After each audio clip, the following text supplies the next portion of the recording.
നമ്മൾ ഇനി ഒരു സൈഡ് ഇതേപോലെ മരങ്ങളൊക്കെ ആണെന്നുണ്ടെങ്കിൽ പിന്നെ ഓപ്പോസിറ്റ് സൈഡ് കൊക്കയാണ് കേട്ടോ, നിറച്ച് ഇങ്ങനെ മരങ്ങളാണ്. നമ്മൾ വന്ന വഴി കണ്ടിട്ട് അതൊക്കെ.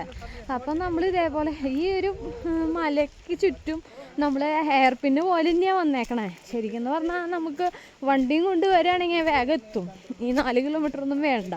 പക്ഷേ വണ്ടി ഇവിടേക്ക് പ്രൊവൈഡിങ് അല്ല. ട്രക്കിംഗ് എന്ന് പറഞ്ഞിട്ട് ഇവർ ഉദ്ദേശിക്കുന്നത് നടത്താണ് ഉദ്ദേശിക്കുന്നത്. അപ്പോൾ നടത്തം ഇഷ്ടമുള്ള ആൾക്കാരും കാടിനോട് ഇഷ്ടമുള്ള ആൾക്കാർക്കും വരാൻ പറ്റിയ സൂപ്പർ സ്ഥലം കേട്ടോ. പിന്നെയെന്ന് പറഞ്ഞാൽ നമ്മുടെ ഫാമിലി ആയിട്ട് വരുമ്പോൾ ഇങ്ങനത്തെ പിള്ളേർ സെറ്റ് അങ്ങനെയൊക്കെ വരുമ്പോൾ കുഴപ്പമുണ്ടാവില്ല. പിന്നെ ഈ പ്രായമുള്ളവർക്ക് നടക്കാം, വലിയ കുഴപ്പമില്ല. ഒരു പോസിറ്റീവ് എനർജി എന്നൊക്കെ പറയില്ലേ, അങ്ങനത്തെ ഉള്ള ആൾക്കാർക്കൊക്കെ വരാൻ പറ്റിയ സ്ഥലം കേട്ടോ. അപ്പോൾ എല്ലാവരും വന്ന് ഈ ധോണി വെള്ളച്ചാട്ടം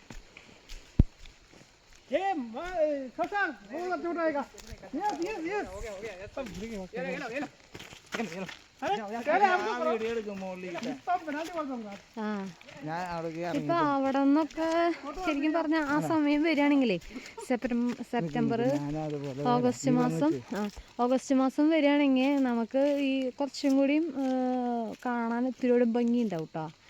അപ്പം നമ്മൾ അങ്ങനെ ഒരു പ്ലാൻ ചെയ്തിട്ടുണ്ട്. അത് എത്രത്തോളം പ്രാക്ടിക്കലാവും എന്നറിയില്ല. നമ്മൾ പരമാവധി നോക്കും. അപ്പോൾ അങ്ങനെ സെറ്റാണ്. അപ്പോൾ ചില ആൾക്കാർ ഇവിടെ നിന്ന് പോകുമ്പോൾ പറഞ്ഞു നമുക്ക് കയറുമ്പോൾ ഭയങ്കര ബുദ്ധിമുട്ടായിരുന്നു മല കയറാനായിട്ട്. അപ്പോൾ ഗൈഡ് പറഞ്ഞു ചിലവർക്ക് കയറാനാണ് ബുദ്ധിമുട്ട്, ചിലവർക്ക് ഇറങ്ങാനാണ് ബുദ്ധിമുട്ട്.